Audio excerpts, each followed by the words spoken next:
मुख्यमंत्री हेमंत सोरेन ने आज 2500 युवाओं को नियुक्ति पत्र सौंपा है। ये कार्यक्रम खेलगांव स्थित टाना भगत स्टेडियम में किया गया।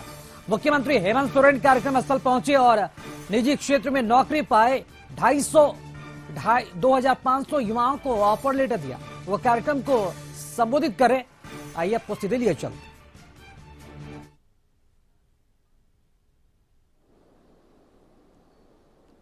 तो वो सारे लोग, कोई रेलवे में, कोई बैंक में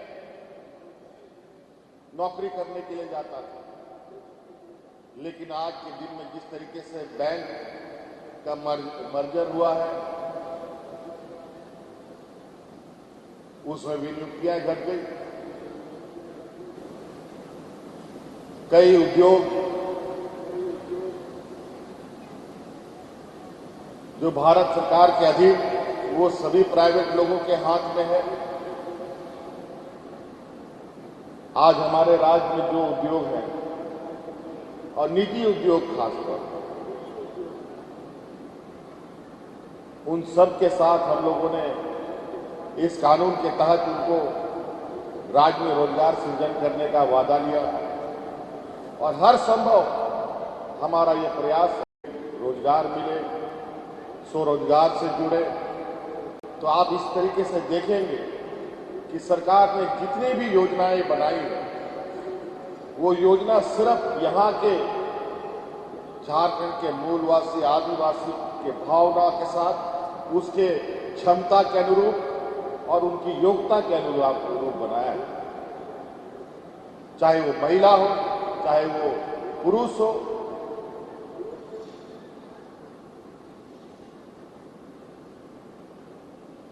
और आज आप सब लोग अभी इन अप्रैल इंडस्ट्रीज में काम कर रहे हैं। आप लोगों ने बहुत कुछ हुनर सीखा है। जैसे ढींगरा साहब ने कहा कि कोई जिस क्षेत्र में एंट्री किया, हो सकता है कि वो स्टिचिंग के ये में किया हो, आज सुपरवाइजर का काम कर रहा है। आज इन लोगों ने सिर्फ आपको रोजगार ही नहीं दिया, बल्कि आपको तराशने का भी काम किया। और मैं आप लोगों से ये कहना चाहूंगा, बहुत बड़ी संख्या में महिलाएं हैं और हमारे पुरुष राज्य के थोड़े आज के दिन में दूसरे मनस्थिति में घूमते रहते हैं। तो आप लोगों से हम ये कहना चाहेंगे कि सरकार ने कई योजनाएं बनाई हैं, उन योजनाओं का भी लाभ आप ले सकते हैं।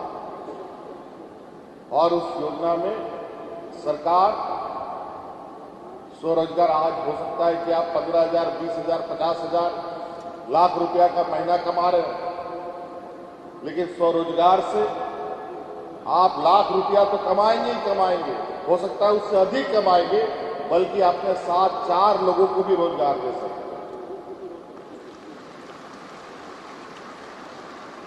जैसे अभी इन्होंने बताया, एक मशीन में कम से कम 3 लोगों की आवश्यकता होती है, तो स्वरोजगार में भी ऐसे ही।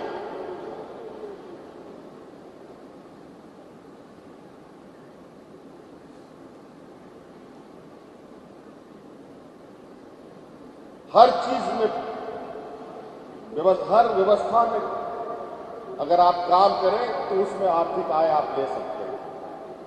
जैसे आप लोग एयरटेल इंडस्ट्रीज में काम करके आप लोग तनख्वाह लेते हैं, खेती बाड़ी करके भी आदमी कमा सकता है, पशुपालन करके भी आदमी कमा सकता है।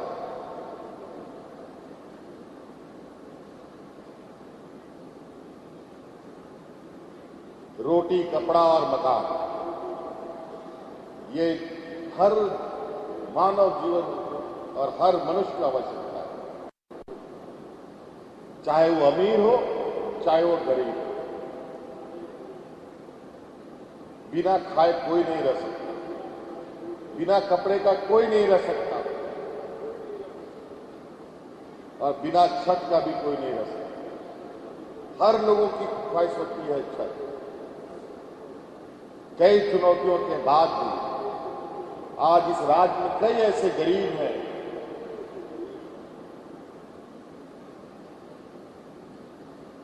जिसके घर पे छत नहीं है, वो सामर्थ्य नहीं है उस घर को बनाने के लिए।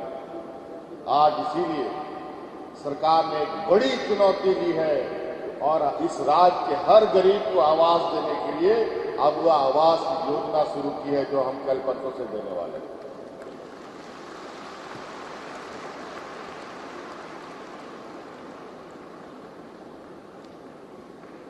आज इस राज्य के हर बुजुर्ग को पेंशन हम दे रहे हैं। कोई भी 60 साल की उम्र का कोई बुजुर्ग ऐसा नहीं बचा है, चाहे महिला हो पुरुष हो, जिसको पेंशन नहीं मिलता है। इस राज्य की हर विधवा महिला को पेंशन मिलता है।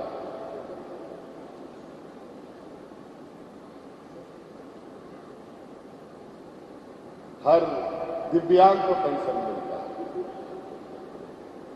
आज कई योजनाओं के माध्यम से, और यहाँ तो आप लोग बहुत सारे ऐसे महिलाएं होंगे जो आपकी घर में बच्चे होंगे, बेटियां होंगी।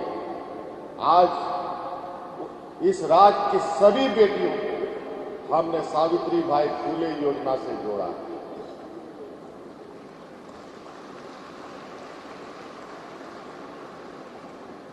घर में आप लोग की बेटियां हैं कि नहीं? बेटी सब है घर में? सावित्री बाई फुले का योजना उनको मिला है? जरा बताइए तो, आवाज दीजिए। मिला है?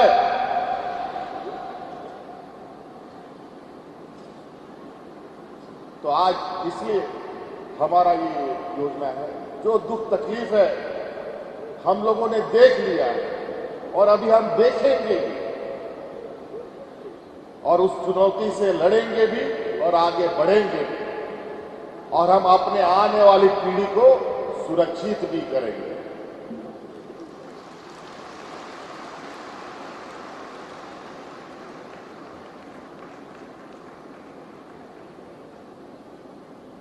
हम लोग आज झारखंड का लोग रेजा गुली खटता था, आज एप्पल इंडस्ट्री के माध्यम से सिलाई मशीन में हम लोग आ गए महिलाएं। अब यहां से काम नहीं चलेगा, इसीलिए अब आने वाला समय में हमारा बेटा बेटी लोग डॉक्टर, इंजीनियर, वकील, जज बने। इसके लिए हम लोगों ने उन बच्चों के लिए गुरुजी क्रेडिट कार्ड शुरू किया है, जो आने वाला समय में डॉक्टर, इंजीनियर, वकील, जज बनने के लिए जो पैसे का खर्चा आएगा, 5 लाख, 10 लाख, 15 लाख रुपया, वो पूरा खर्चा राज्य सरकार अपने बच्चों को देगा।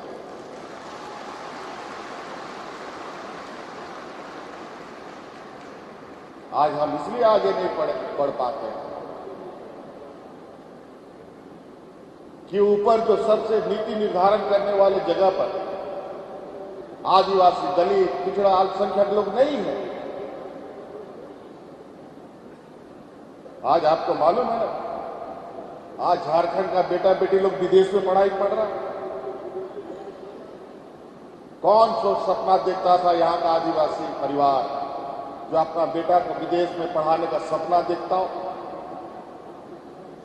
लेकिन हमने कानून बनाया कि इस राज्य का आदिवासी, दलित, पिछड़ा, अल्पसंख्यक के बच्चे विदेश में पढ़ेंगे और उसका पूरा खर्चा राज्य सरकार उठाएगी।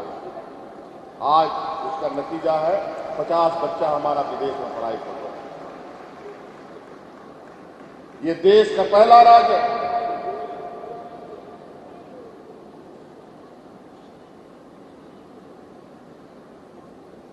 और वो पढ़ाई पढ़ रहा है, सरकार पैसा दे रही है, तो उसको पैसा वापस सरकार को करना भी नहीं है।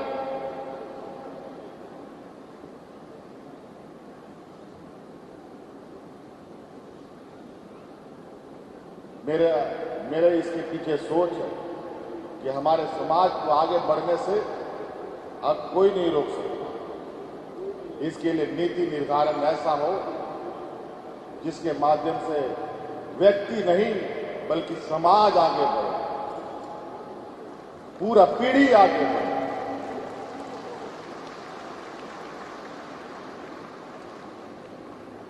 आज यहां लगभग 2500 बच्चों को टेक्सटाइल उद्योग में ऑफर लेटर मिले। ये सरकारी नहीं है, प्राइवेट, लेकिन काम कहीं भी हो और काम होता है। ईमानदारी से कीजिए और निश्चित रूप से ईमानदारी कभी बेकार नहीं जाता।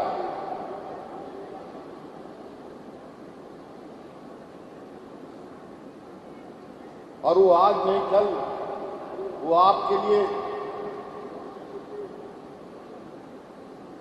बहुत बड़ा एसेट, बहुत बड़ा संपत्ति के रूप में होगा। आज जो मैंने पहले कहा कि जिस तरीके से यहां पर आप लोग काम कर रहे हैं, सिलाई के स्टिचिंग से आप शुरू करते हैं, सुपरवाइजर तक जाते हैं और अलग अलग जगहों तक में चले जाते हैं।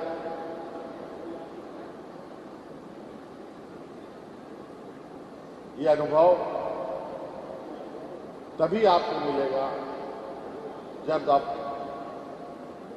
जगहों चीजों से जुड़े रहेंगे। और ऐसा नहीं है कि आने वाला समय में आप हुनर के साथ कहीं पर भी अगर हुनरमंद है तो आपको भूखा मरने का जरूरत नहीं पड़ेगा।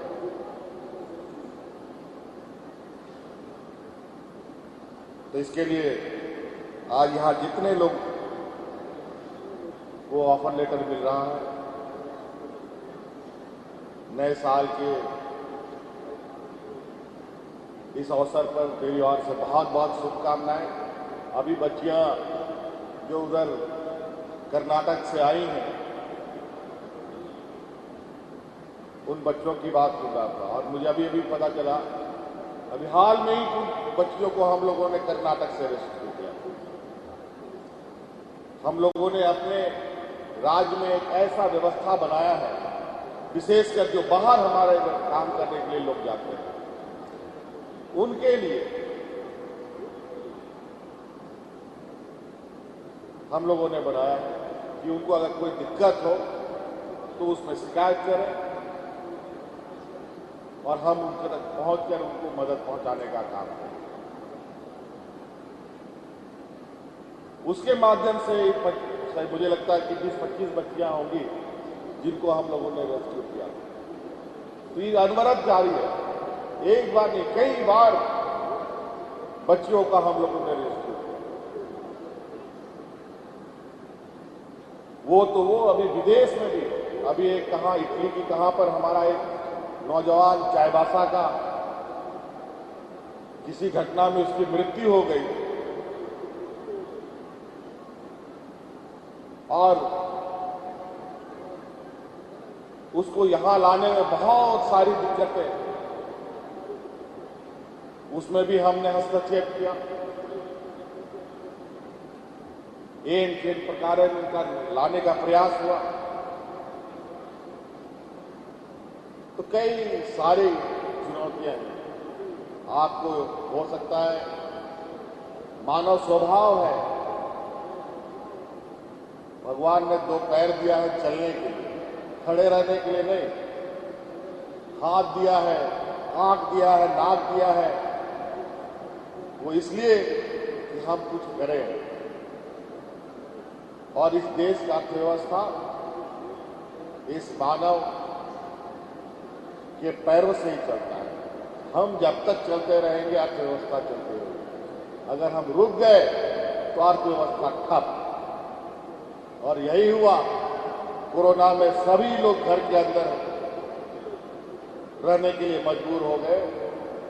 गाड़ी घोड़ा जो मानव निर्मित पैर जो चल रहा था वो भी बंद, और नतीजा हुआ देश का अर्थव्यवस्था भी ठप।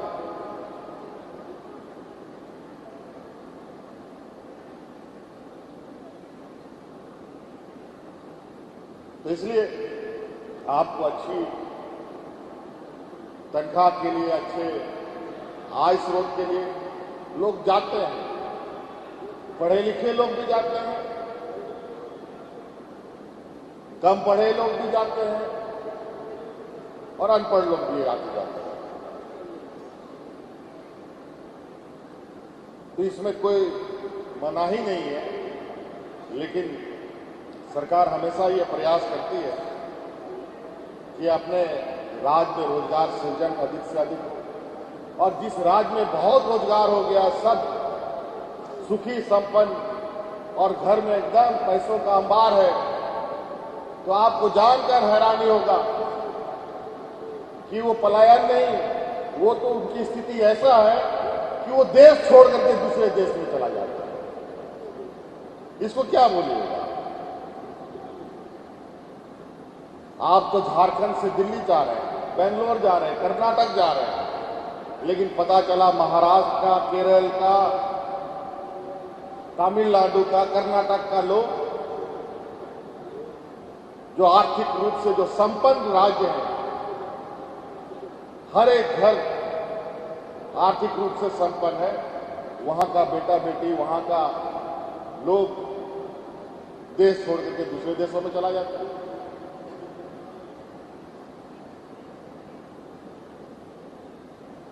तो ये एक व्यवस्था है, लोग चलते रहते हैं, घूमते रहते हैं।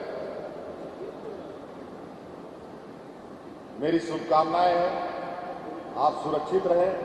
हमने कानून भी बनाया है जो हमारे प्रवासी मजदूर या प्रवासी लोग जो बाहर जाते हैं उनके लिए, और जो आपके साथी संगत लोग जो अलग अलग राज्य में भी रह रहे हैं, तो सरकार की उस कानून के बारे में उनको बताइए कि कल को आपके साथ कोई घटना हो तो आप इसमें संपर्क करके उसका समाधान ढूंढ सकते हैं, ताकि वहां पर भी वो सुरक्षित रहे।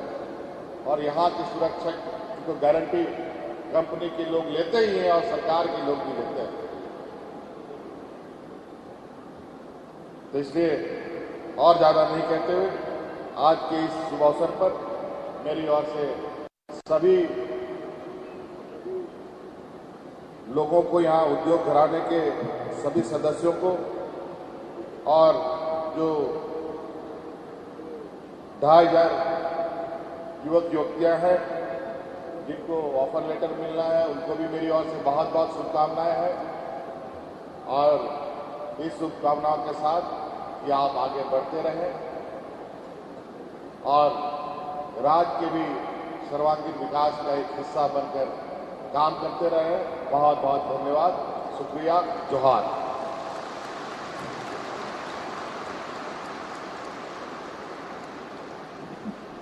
बहुत बहुत धन्यवाद आपके आशीर्वचनों के लिए, शुभकामनाओं के लिए। एक बार पुनः आभार प्रकट करिए, दोनों हाथ ऊपर उठाकर, जोरदार तालियां बजाकर माननीय मुख्यमंत्री जी के आशीर्वचनों के लिए बहुत बहुत धन्यवाद।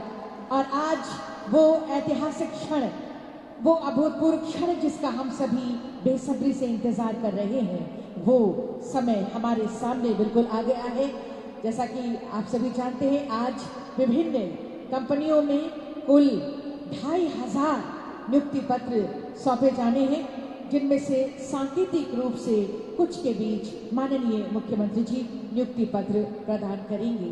माननीय मुख्यमंत्री जी ने पूर्व के रोजगार मेलों के माध्यम से अब तक 56,000 युवाओं को नियुक्ति पत्र सौंपा है, और लगातार नियुक्तियों पर नियुक्तियां होती चली जा रही हैं, बढ़ता जा रहा है नियुक्तियों का ये कारवां, और ये लगातार बढ़ता ही चला जाएगा। तो एक बार जोरदार तालियां बजाइए, और इन्हीं तालियों के बीच मैं